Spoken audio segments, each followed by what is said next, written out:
dia a todos. Que Jesus nos envolva na sua paz e que possamos nesta manhã coordenar esse estudo, cujo tema é a caridade. Então nós vamos começar aqui com a definição de caridade dada por Vicente de Paulo, considerado o apóstolo da caridade, alguém que pode falar com bastante propriedade sobre o assunto.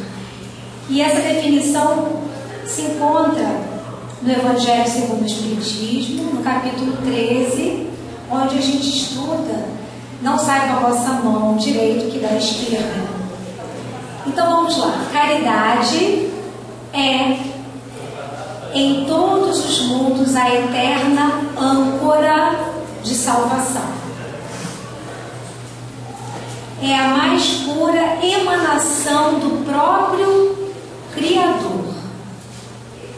É a sua própria virtude dada por Ele à criatura.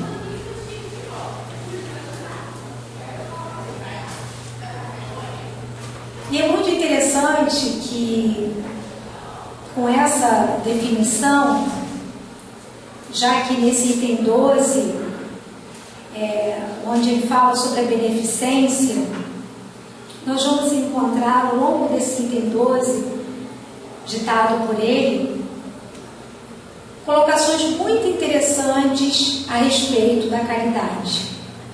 E quando ele diz que a caridade em todos os mundos, só aí já faz a gente refletir que essa definição de caridade não é válida apenas para o planeta Terra. Nós sabemos, que no universo existem muitas moradas, outras pairagens habitadas por espíritos mais evoluídos, menos evoluídos que nós, numa condição semelhante à nossa. E mesmo aí ele coloca, embora essa diversidade, de patamares evolutivos, a caridade continuará sendo a eterna, olha só, eterna, sempre será, sempre foi a âncora de salvação. E essa palavra, ele coloca como âncora. A gente observa que numa embarcação a âncora tem uma finalidade muito importante, principalmente quando busca usar a âncora, quando o barco está buscando uma estabilidade, quando vem uma tempestade e o mar fica revolto, o que mantém, o que garante que aquele barco tem ali um equilíbrio, uma estabilidade? A âncora. Então a gente já começa a observar aí que a caridade vai nos garantir, vai nos auxiliar, vai ser um instrumento da nossa evolução, da nossa salvação, mesmo nos momentos difíceis, e ainda aí, ou ainda mais, nos momentos difíceis da nossa existência. E ele diz, é a mais pura emanação do Criador, mensagem do Pai. É a sua própria virtude dada à criatura. Então, se é a sua própria virtude dada à criatura, nós trazemos a nossa consciência, ou no nosso íntimo, a caridade. Precisamos refletir sobre ela, nos questionar em alguns momentos para que ela brote. E como disse a nossa companheira, a caridade é o amor em ação. Então é preciso que a gente reflita e deixe que esse sentimento sublime venha à tona ao encontro do nosso semelhante. E nós gostaríamos de fazer umas reflexões acerca da caridade, também sobre esse capítulo 13, onde traz o óbolo da viúva. É uma mensagem conhecida, né? Já ouvimos em alguns momentos, mas vamos recordá-la aqui, porque ela traz um ensinamento muito grande para nós. Estava Jesus no templo, em frente ao gasofilácio. Gasofilácio, um local, um templo, onde ficavam os vasos que recebiam, eram colocados dentro desses locais as oferendas do templo. E Jesus estava lá observando de que modo eram depositadas essas moedas, essas oferendas. Vinham pessoas abastadas e colocavam ali muitas moedas. Eis que entra uma mulher e deposita ali 2 moedas. Jesus, tendo observado aquele gesto, vira-se para os seus discípulos e diz: aquela mulher, aquela viúva, deu mais que todos que depositaram moedas no gasofilácio, porque ela deu tudo o que tinha. Deu até o que ela tinha para o seu próprio sustento. Vejamos bem, óbolo significa uma moeda grega de baixo valor. E Jesus disse que ela deu mais do que todos que anteriormente tinham depositado várias moedas. Ela deu 2. Porque ela deu com esforço, com sacrifício, deu tudo o que tinha. Vamos refletir sobre essa mensagem. E para que a gente possa ilustrar, usando um outro exemplo, desse tipo de caridade que tem um mérito muito grande, a gente vai ver mais na frente, no Livro dos Espíritos, conta-se, talvez vocês já tenham ouvido essa história, eu ouvi essa semana e achei muito interessante. Essa história que nós vamos trazer aqui, ela é tida, né, como verídica, né, um relato verídico, extraído do livro Textos Selecionados, elaborados pelo Instituto de Desenvolvimento do Potencial, tirada de lá. E fala que numa aldeia vietnamita houve um bombardeio. Muitas crianças foram feridas. E em meio àquela circunstância, as pessoas que ali se encontravam para auxiliar os feridos, os médicos, perceberam que uma criança em especial estava entre a vida e a morte e precisava urgentemente de doação de sangue. Fizeram ali naquele momento testes. Primeiro, entre os adultos, não encontraram nenhum doador que fosse compatível com o tipo sanguíneo daquela criança. E depois de passarem a tentar ali, fazer um teste com as crianças, perceberam que apenas uma tinha compatibilidade sanguínea. E aí foi pedido a ele se ele poderia doar o seu sangue. Imediatamente ele se prontificou a essa doação. Deitaram ele do lado da menina e começou o processo de doação direta dele para ela. E seguindo esse processo de doação, percebeu o médico que o menino começava a soluçar. E ele achou aquilo um pouco estranho, o menino parou. Mais à frente, novamente, ele soluçava e chorava.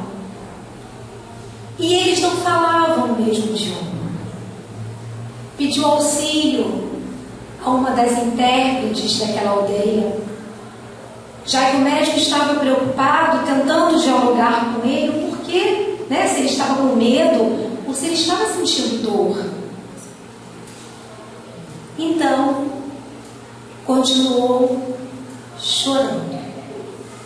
E então essa pessoa veio e começou a dialogar com ele no mesmo idioma. Tentou acalmá-lo. Deu prosseguimento ao processo de transfusão e ele continuou a chorar. E aí então o médico falou, para que perguntasse o motivo, já que ele não estava sentindo dor e mesmo buscando tranquilizá-lo, ele continuava assim tão emocionado. E ela veio, a tradutora, informar ao médico que ele estava chorando porque ele estava com muito medo. E perguntou a ela se ele já ia morrer aquela hora. E o médico, morrer, tomando ciência da informação da tradutora, sim, doutor. Ele não estava entendendo muito bem esse processo de doação. Ele achou que ia doar todo o seu sangue. Todo o seu sangue ia ser doado para a menina e ele ia morrer. E aí o médico pediu que ela fosse uma ponte para fazer a seguinte pergunta: mas se você, meu filho, sabendo que ia morrer, achando que ia morrer, doando seu sangue, por que você aceitou? E ele respondeu com a seguinte frase: eu aceitei porque ela é minha amiga. E nós podemos fazer uma comparação desse gesto de uma criança com o órgão da viúva. Porque assim como ela, a viúva, que doou as 2 moedas, únicas moedas que ela detinha, ele doou a própria vida, porque era sua amiga, porque ele achava muito importante. Então vamos observando, a caridade baseada no esforço. E esse trecho diz o seguinte: com a verdadeira caridade, o homem pensa nos outros antes de pensar em si. Pensa nos outros antes de pensar em si. A verdadeira caridade. O ponto sublimado da caridade, nesse caso, estaria em procurar ele no seu trabalho, pelo emprego de suas forças, de sua inteligência, de seus talentos, os recursos de que carece para realizar os seus generosos propósitos. Então, nessa passagem onde Jesus, está no capítulo 13, traz a passagem do órgão da viúva, o comentário dos Espíritos acerca dessa passagem vem nos dizer que o ponto sublimado da caridade, nesse caso, comparando o órgão da viúva, estaria em procurar no seu trabalho, pelo emprego de suas forças, dando o quê? O máximo. O que significa doar as suas forças em prol de uma realização? É dar do que temos e do que precisamos. Precisamos de força. Se a gente doa, a gente tira um pouco do que a gente precisa para o outro, do nosso tempo. Isso também é o órgão da viúva.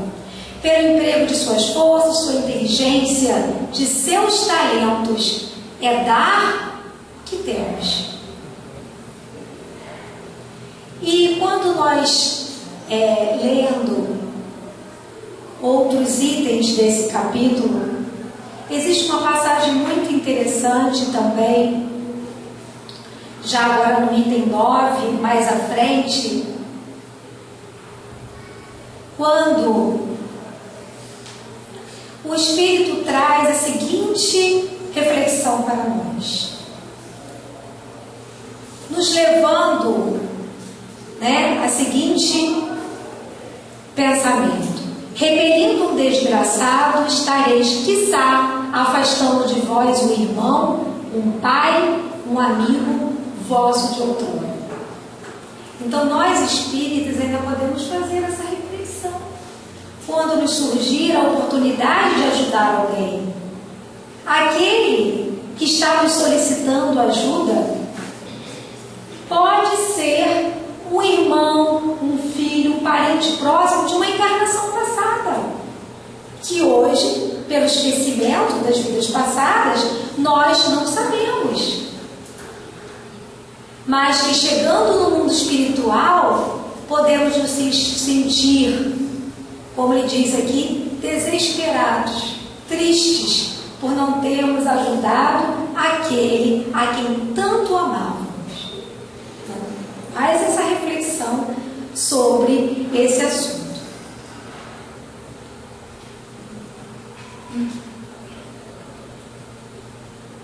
Deixa eu seguir aqui. Não sei por que não está indo. Foi. Bom, a questão 646 do Livro dos Espíritos estará subordinado a determinadas condições o mérito do bem que se pratique? Por outra, será de diferentes graus o mérito que resulta da prática do bem? Vamos pensar na prática do bem. Já é algo muito bom e tem um mérito. Mas veja bem a pergunta de Kardec no Livro dos Espíritos. Estará subordinado a determinadas condições o mérito do bem que se pratique? Ou seja, o mérito será de diferentes graus? Mais mérito, menos mérito, o bem que já praticamos? O que vocês acham? Existe alguma diferença de escala de mérito quando a gente faz o bem a alguém? Ou é sempre o bem é igual? Igual, tem mais mérito, menos mérito, dependendo da situação. Vai depender do nosso coração, da forma como a gente está praticando aquele bem. Porque às vezes a gente pratica o bem pensando numa recompensa. Aí quando você pratica sem esperar uma recompensa, acho que o mérito dele é maior. Também. Outra coisa aumenta o mérito. Que é? O que pode aumentar o mérito, o valor do bem que a gente esteja fazendo? Dificuldade de fazer. A dificuldade de fazer. Tem coisas que demandam, ações que demandam maior esforço da nossa parte. Desprendimento, né? Desprendimento. Também. Vamos ver a resposta. O mérito do bem está na dificuldade em praticá-lo. Respondem os espíritos. Nenhum merecimento há em fazê-lo sem esforço. E quando nada custe. Quando a gente fala nada custe, não é que custe dinheiro somente. Não custe nada de nós. O empenho da nossa parte, uma doação própria. Em melhor conta tem Deus o pobre que divide com o outro seu único pedaço de pão do que o rico que apenas dá do que lhe sobra, disse o Jesus a propósito do óbolo da viúva. Tem mais mérito a gente dividir um único pedacinho de pão com fome, né? Do que dar do que sobra. Então, tem mérito, o grau de mérito existe sim. Várias maneiras há de fazer-se a caridade, que muitos dentre vós confundem com esmola. A gente às vezes faz essa confusão, né? Quando vem a palavra caridade, a gente pensa em esmola, ou a gente pensa só em recursos materiais. Diferença grande vai, no entanto, de uma para outra. A esmola, meus amigos, é algumas vezes útil. É verdade. Só basta a gente se colocar no lugar de quem está precisando muito de um pão, de um agasalho, de um dinheiro. Muitas vezes útil. Porque dá alívio aos pobres, mas é quase sempre humilhante. tanto para o que dá como para o que a recebe. A caridade, ao contrário, liga o benfeitor ao beneficiado e se disfarça de tantos modos. Então, a caridade, ao contrário, que é mais que dar esmolas, embora isso seja útil algumas vezes, que alivia, mas a caridade liga o benfeitor ao beneficiado. Como que é isso? Liga. Existe uma ligação entre nós. Existe um interesse verdadeiro em te ajudar.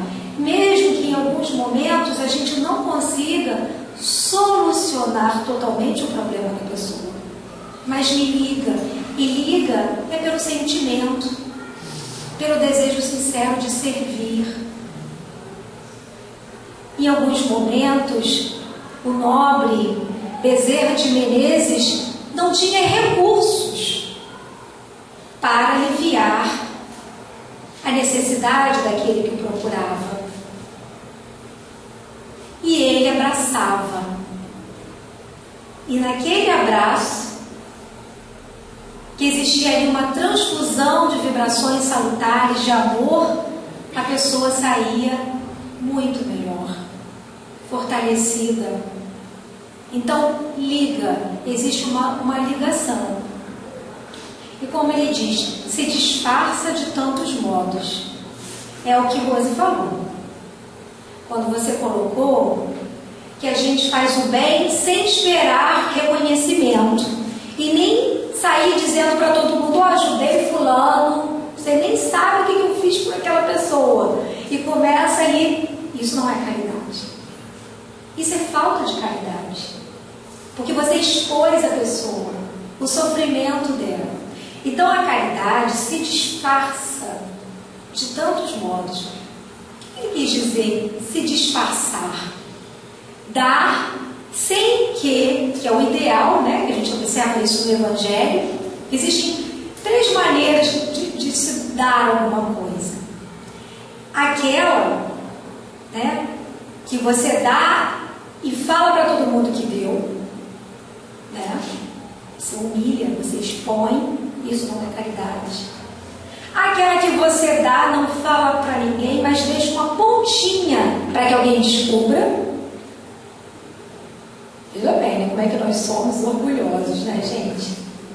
Também isso não é bom. Existe aquela que você dá e o outro, muitas vezes, que recebe, nem sabe quem deu. E também, que é semelhante na beleza, é quando você dá e o outro, e faz com que o outro, né, perceba que nós é que ficamos gratos pela oportunidade de compartilhar e de ajudar. Tira o peso dos outros, que se coloca no ombro, né, a dívida que o outro acha que tenha por ter sido beneficiado. Porque, na verdade, gente, toda vez que nós ajudamos alguém, nós é que estamos sendo beneficiados. Então, ajudar, né, sem que o outro nem perceba. Sem que ele percebendo, que às vezes não tem como, mas percebendo, sinta que, na verdade, não existe diferença entre nós. Amanhã eu estaria naquela situação, não que eu estaria me cobrando, mas porque todos nós precisamos um dos outros, existe um elo de solidariedade que nos liga, né? E com relação a essa passagem, não sei se vocês viram nessa semana no jornal, né, uma notícia que falava que um homem de 106 anos, no dia 1º de julho, isso foi quarta-feira, um homem, um inglês, de 106 anos, desencarnou, Nicholas Winton. E foi alguém especial, que traz para nós um exemplo que liga o benfeitor ao beneficiado, que se disfarça de tantos modos. Este homem, também conhecido como Schindler em inglês, porque existe até um filme chamado A Lista de Schindler, né? De um grande benfeitor também, que ajudou a várias pessoas a se livrarem da morte, dos horrores da guerra. Esse homem, Nicholas Winton, numa visita, enquanto inglês, corretor da bolsa, 29 anos, numa visita a Praga, então Tchecoslováquia, percebeu em 1939 que estava no ar. Foi claro, e ele também ficou sabendo que estava prestes a acontecer uma invasão alemã. A Segunda Guerra Mundial estava prestes a acontecer. E naquela cidade de Praga existiam várias famílias refugiadas, a maioria famílias judias, eram judeus. E ele, percebendo pela iminência dessa invasão, essas pessoas morreriam. E o que ele fez? Com a notícia, sabendo desse fato, porque a caridade não é só aquela que vem remediar os dramas humanos.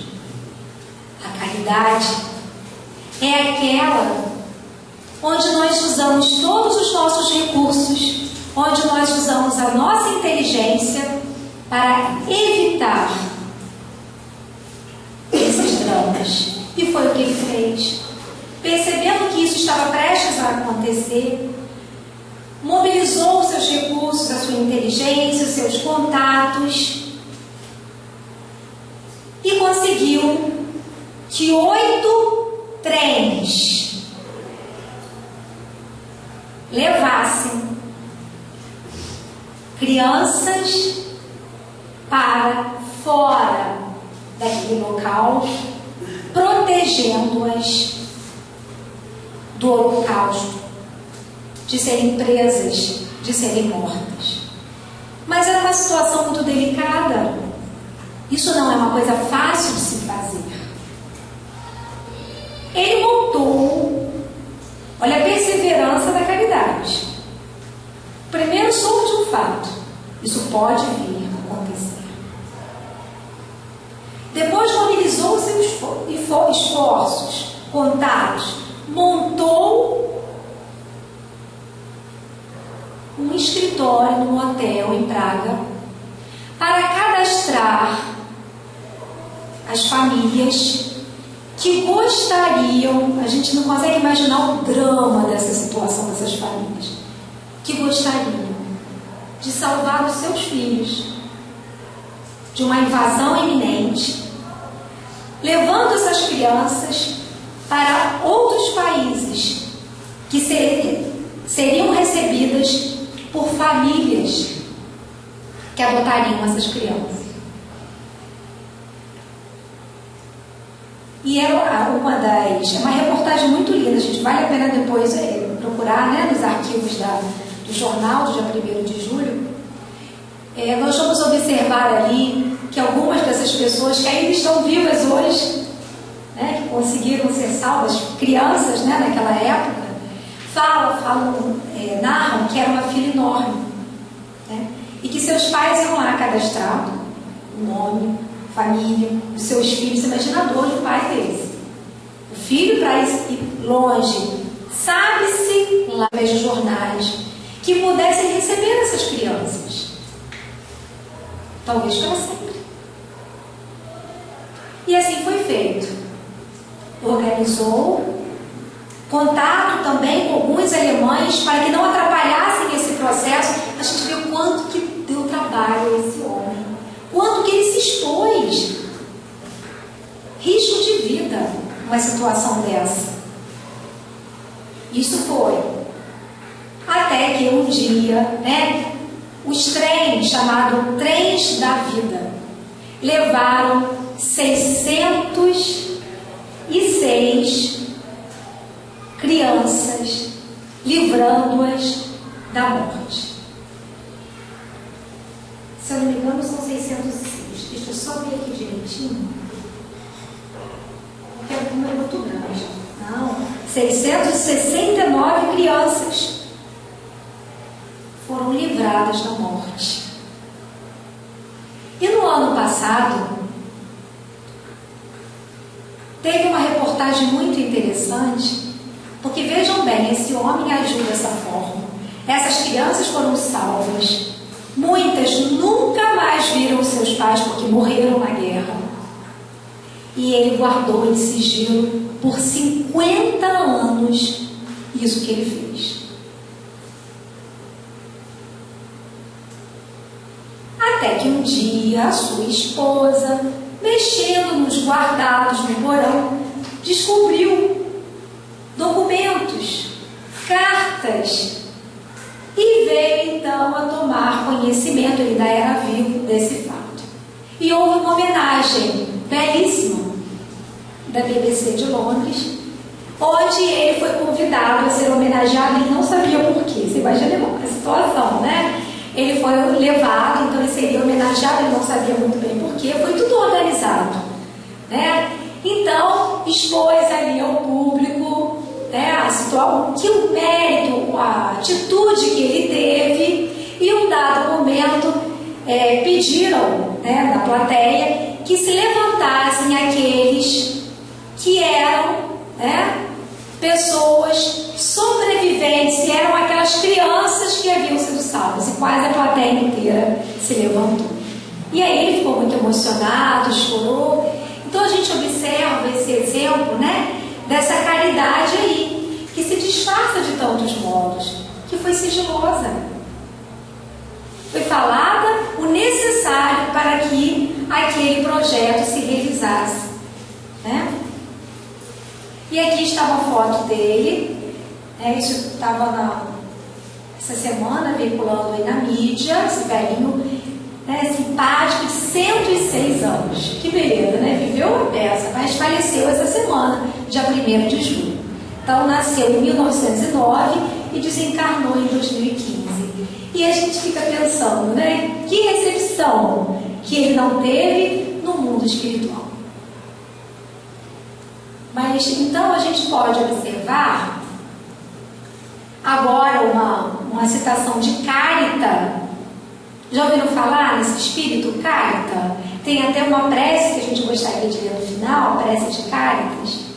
Carita é um espírito que desencarnou martirizado em Roma no século IV por não querer negar o Cristo. Era um ano em que os cristãos estavam sendo mortos, perseguidos por terem esse ideal de seguir o Cristo. E ela, né, essa mulher, naquela época, foi solicitado a ela que negasse o Cristo e ela não aceitou. E foi martirizada, torturada, até vir a desencarnar, né, com muito sofrimento. Então, esse espírito, nós vamos encontrar algumas mensagens desse espírito no Evangelho segundo o Espiritismo. Uma médium recebia essas mensagens, Madame W. Creel, e que inclusive a prece de Caritas foi recebida na véspera de Natal, né, no século XIX, por essa médium. Então, olha o que Caritas diz: pode-se ser caridoso mesmo com os parentes. É uma continuação do que a gente passou anteriormente, da caridade que liga, se liga ao outro, né? Pode-se ser caridoso mesmo com os parentes e com os amigos, sendo uns indulgentes para com os outros, perdoando-se mutuamente as fraquezas, cuidando não ferir o amor próprio de ninguém. Então nós vamos observar que nós estamos permeando o tema caridade sobre dois aspectos: A caridade material, muito importante no nosso mundo, no mundo de provas e expiações, e que deve ser dada a caridade material de uma forma muito especial, junto com a caridade moral. Porque a caridade material, como nós citamos anteriormente, é o auxílio, é o recurso, é o alimento dado sem ostentação, fazendo com que o outro não sinta o peso dos seus ombros do benefício recebido. Então a gente percebe a caridade material com a caridade moral. Então, quando ela diz aqui que pode-se ser caridoso mesmo com os parentes e com os amigos, está se falando também da caridade moral, né? Sendo uns indulgentes para com os outros, perdoando-se mutuamente. Tem até uma frase que diz: a caridade começa em casa, não é? Porque em casa nós temos muitas formas de exercitar essa caridade moral, e a material também. Olha só, né, o que o Espírito Protetor nos convida a refletir. Meus caros amigos, todos os dias ouço entre vós dizer: sou pobre, não posso fazer a caridade. E todos os dias vejo que faltais com a indulgência aos vossos semelhantes. Então ele faz essa colocação até aqui, que às vezes a gente fala: poxa, estou tão sem dinheiro, estou duro essa semana, né? Os termos assim, minha conta bancária está ali no limite, quando não está negativa. Às vezes acontece essas situações, né? Ah, eu não posso ajudar. Aí, olha só o que o Espírito fala. Mas peraí, você não pode praticar a caridade, né? Mas o que ele diz? Vejo, olha só, vejo não serve, né, gente? Alguém que está nos observando, mas eu vejo, né? Como se dissesse assim: vejo você que faltais com a indulgência aos vossos semelhantes. Então, peraí. Isso quer dizer que a gente tinha a possibilidade de ser caridoso, de usar da caridade moral, e não fizemos, não praticamos. Então, será que realmente a gente estava com vontade de praticar a caridade? Ou a gente fala isso: puxa, me falta dinheiro, se eu ganhar, eu ajudo. Mais preocupado talvez nesse ganhar, porque a oportunidade de fazer a caridade a gente tem todos os dias. Olha o que ele diz: nada lhes perdoais e vos arvorais em juízos muitas vezes severos, sem querer de saber se praticareis, se ficareis satisfeitos, que do mesmo modo procedessem convosco. Não é também caridade a indulgência? É, a caridade moral. A gente vai ver daqui a pouquinho mais um pouco sobre ela, né? Agora a gente vai ver. A gente vai estudar essa caridade moral. Ela é mais difícil. Aí a gente lembra, a gente entra naquela primeira questão no Livro dos Espíritos que a gente trabalhou. Lembra do mérito? Se existe uma gradação de mérito no exercício da caridade ou em ajudando outra pessoa, que a gente viu que sim, quanto mais esforço demanda de nós, mais mérito tem. Então vamos ver essa caridade. Essa caridade moral tem muito mérito, porque precisa que a gente se esforce. Qual o verdadeiro, questão 886, qual o verdadeiro sentido da palavra caridade como a entendia Jesus? É muito importante a gente pensar como Cristo entendia a caridade. Porque Jesus é o nosso modelo, é o nosso guia seguro. Então, entender a caridade segundo ele é entender como nós devemos exercitar a caridade. E então os Espíritos respondem: benevolência para com todos, indulgência para as imperfeições dos outros, perdão das ofensas. Então a gente observa que essa caridade É uma caridade moral. Não necessita de dinheiro, não necessita de recursos materiais para ser aplicada e vivenciada. E é a mais importante, porque em praticando a caridade material, ela precisa estar presente. Ela é tão importante porque ela tem que estar em todas as situações em que a gente se predispõe a ajudar o semelhante, em fazer ao outro aquilo que nós gostaríamos que nos fosse feito. Se for o auxílio material, né? E a gente já viu que mais importante do que levar o consolo àquele que sofre é evitar, é se antecipar para que o drama ocorra, né? Então essa caridade moral, ela deve estar inclusive na prática da caridade material. Mas vamos lá, vamos entender um pouquinho melhor, né, sobre a benevolência. Então no dicionário, benevolência quer dizer boa vontade para com alguém, afeto, estima, é fazer o nosso melhor pelo outro, é ter esse desejo, é sentir empatia, é se colocar no lugar do outro. Essa boa vontade, ela é fundamental, porque às vezes a gente olha, percebe o sofrimento. Vamos voltar aqui ao Nicholas Winton, né? Esse caso que a gente trouxe. Ele percebeu que a guerra, a Segunda Guerra, era iminente e que aquelas crianças, aquelas famílias judias pereceriam. Mas a boa vontade que fez com que o amor em ação fez que não só ficasse no campo da percepção e da constatação, ele fez alguma coisa, ele se moveu para ajudar.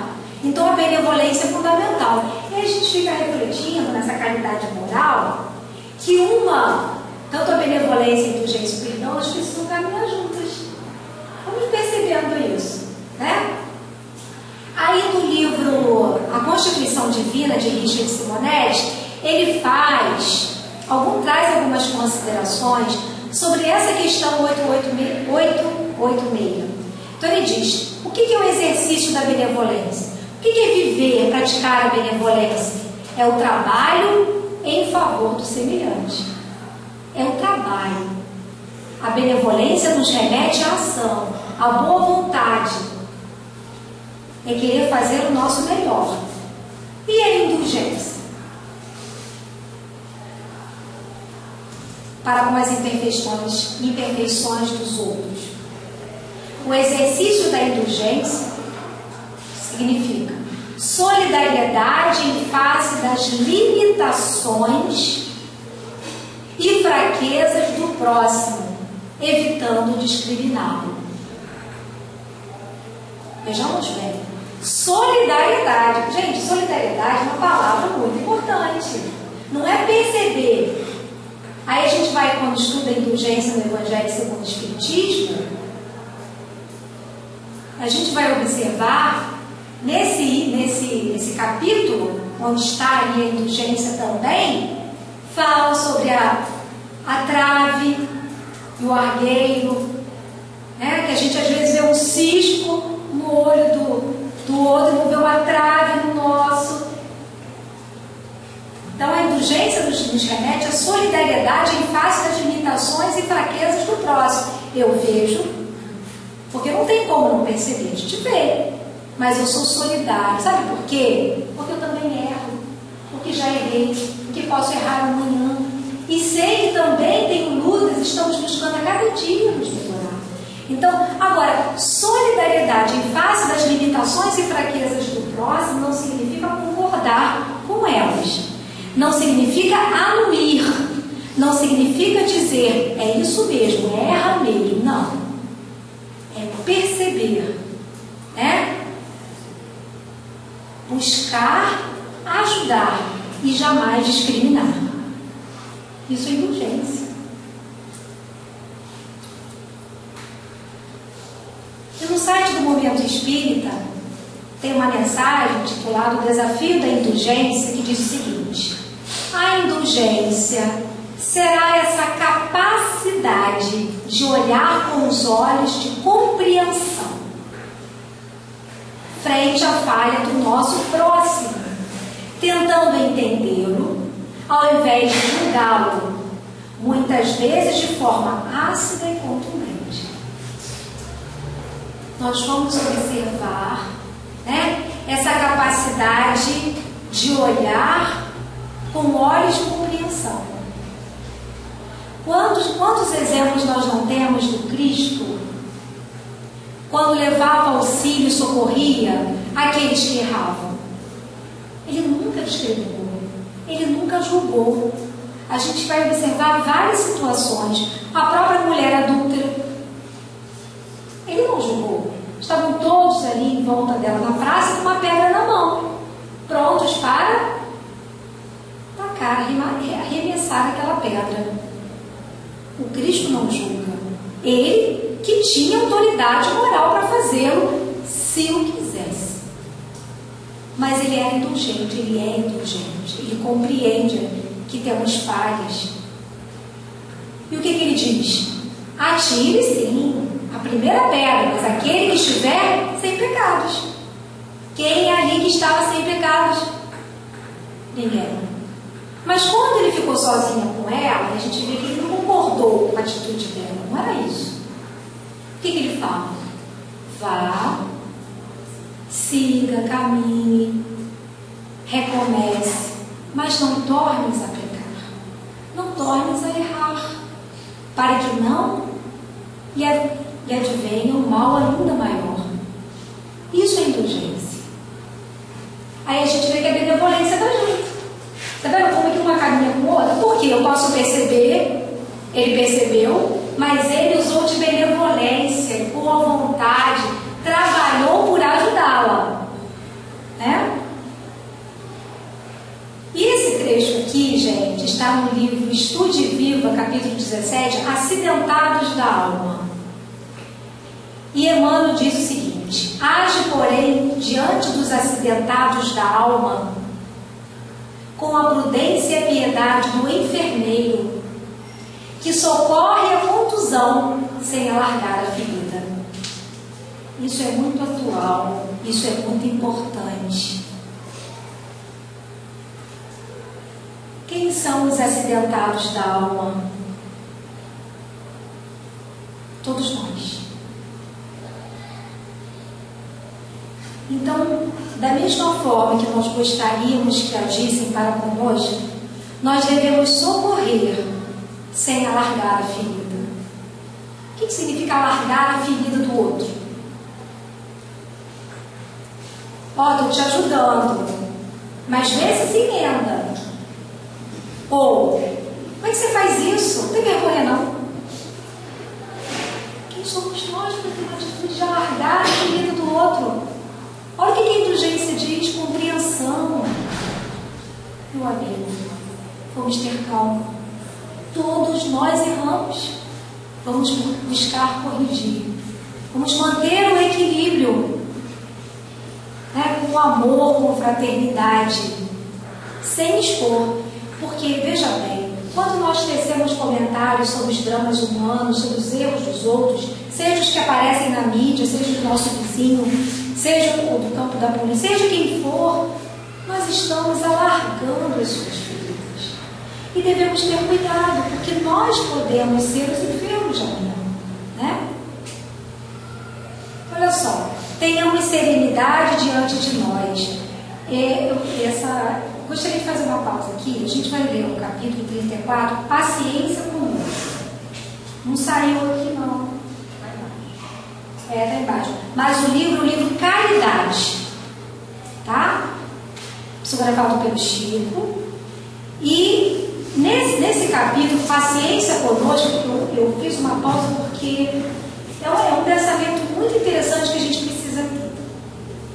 Porque não é só paciência com os outros, que é muito importante, mas também conosco. Olha só o que ele diz: tenhamos serenidade diante de nós, consagrando a autodisciplina por diretriz da própria alma, em qualquer circunstância. Vou repetir. Tenhamos serenidade diante de nós, consagrando a autodisciplina por diretriz da própria alma, em qualquer circunstância. Guardemos calma diante das forças conturbadas que eventualmente nos cerquem e deixemos o verbo ou a decisão para a hora do equilíbrio. Certos de que a desarmonia, em nós ou fora de nós, é sempre nuvem pesada de mortíferos dardos de treva, desânimo, aflição e morte. Veja bem, nós também precisamos ter essa paciência conosco, no sentido de buscar acerenar os nossos corações e exercitando essa autodisciplina para que possamos tomar decisões na hora do equilíbrio. Porque é muito comum a gente ficar envolvido em algumas situações onde as vibrações são difíceis, onde a gente sente vontade de expor algumas coisas, mesmo achando que tem razão, certo disso. Mas precisamos deixar a decisão para a hora do equilíbrio. Nesse momento nós não estamos equilibrados. Podemos até ter razão, mas é muito importante aguardar. Até o Chico fala, né? Encheu a boca com água, contar até 10. Precisamos nos acalmar. Precisamos ser serenos, ponderados, e isso é ter caridade para conosco, porque depois a gente se arrepende. Poxa, eu não devia ter falado daquela forma, com os amigos, com o público. Isso é muito importante a gente pensar nisso. E a outra, que a gente já viu, benevolência, indulgência e o exercício do perdão. Esquecimento do mal que se tenha sofrido de alguém, num ato de tolerância esclarecida que se exprime na compreensão. Veja bem, olha só o que é o exercício do perdão. Temos um capítulo inteiro que fala sobre o perdão no Evangelho. Bem-aventurados misericordiosos. A gente também depois tem outras citações do Evangelho, mas essa aqui vem nos dizer esquecimento do mal que se tenha sofrido, num ato de tolerância esclarecida, é o uso da razão. Agora, esquecimento do mal significa não retribuir o mal com o mal. Não é esquecimento de memória, porque ninguém significa que perdoando vai ficar sem memória, porque aquilo gravou, aconteceu, a gente lembra, como a gente lembra que a gente escutou ontem, às vezes a gente nem lembra, mas é a memória. Esse esquecimento é o sentimento que vem. A gente pode até lembrar do mal que nos fizeram ontem ou hoje, mas junto com essa memória, com essa recordação, é importante que não venha a mágoa, o sofrimento. Isso é o perdão. É liberar o outro para seguir o seu caminho, para recomeçar, para ser feliz. Isso é compreensão. E tem uma citação que está de Jesus, que está no Evangelho de Lucas, que diz assim: mas eu vos digo, amai os vossos inimigos, fazei bem aos que vos aborrecem. Fazei bem aos que vos aborrecem. Bendizei ao que vos maldizem e orai pelos que vos caluniam. E segue, tem mais coisas aí. Depois dê uma olhadinha no Novo Testamento, no Evangelho de Lucas, capítulo 6, versículos 27 e 28. Mas com relação a esse convite do Cristo, amai os vossos inimigos, ou seja, mostrando aqueles que nos ferem, que nos prejudicam, que nos fizeram o mal. Muitas vezes essa escala de valor que a gente dá àquele mal recebido está na razão direta do nosso orgulho, tá? Porque eu posso sofrer alguma coisa e não dar tão importância quanto o outro que é mais orgulhoso do que eu, ou vice-versa. Tanto mais importante arrogância. E quanto mais a gente sofre pelo mal que nos fazem, quanto mais orgulhoso a gente é. Tá? Então a gente precisa trabalhar, é a humildade. Por isso, né, que a gente vê exemplos de pessoas que falam: nunca fui ofendido. Foi sim. Ele não se sentiu dessa forma pela sua humildade, pela sua compreensão para com as dificuldades do outro. E desse exemplo que a gente quer falar. Certa vez o Chico Xavier, ele gostava muito dos animais também. Ele tinha um cachorrinho que ele tinha um defeito físico. E a gente não sabe se ele já tinha nascido assim ou se ele tinha sido atropelado, mas ele gostava muito desse cachorrinho. E esse cachorrinho dava um trabalho danado para o Chico. Ele voltava de madrugada, né, das sessões espíritas, da reunião, e ainda tinha que cuidar, limpar a sujeirada toda do cachorro que tinha feito, tudo, mas ele faz isso com o maior amor. E sempre foi assim, fazendo, ajudando. Até que um dia ele percebeu uma coisa diferente no seu cachorrinho. Ele percebeu, né, isso está no livro Chico de Francisco, Adelino da Silveira, que conta isso. Ele percebeu que o cachorrinho estava com um olhar diferente, como se estivesse buscando ele no olhar, como se esse cachorrinho estivesse despedindo do Chico. Logo depois ele morreu. Ai, gente, aquilo foi motivo de muito sofrimento, de muita tristeza do Chico. O tempo passou. Um dia sua irmã veio procurá-lo e falou o seguinte: Chico, eu preciso te contar uma coisa. Sabe aquele cachorrinho que você tinha, que tinha aquele problema na perna? Sim, minha irmã, claro, como poderia esquecer, né? Que saudade. Pois é, ele não morreu assim de uma forma natural, não. A nossa vizinha deu veneno a ele. Olha, que dor. Como? Sim, Chico, mas não foi por mal. Sabe por quê? Ela via o trabalho que aquele cachorrinho te dava. E ela achou melhor tomar uma medida para atenuar, né, a sua luta com aquele cachorro. Olha, gente, me falou, né, qual era a vizinha. Aquilo para o Chico foi uma coisa assim, né, difícil. Meu Deus, mas por quê? Como que ela pôde fazer? O tempo passou, né? Ele nada fez, claro, né? Como exemplo de caridade, né? Que ele era, de alguém caridoso. O tempo passou e um dia o Emmanuel chegou para ele e falou assim: meu amigo, o que está acontecendo? Que mancha escura é essa no seu coração? Está atrapalhando as nossas atividades, a comunicação com os espíritos.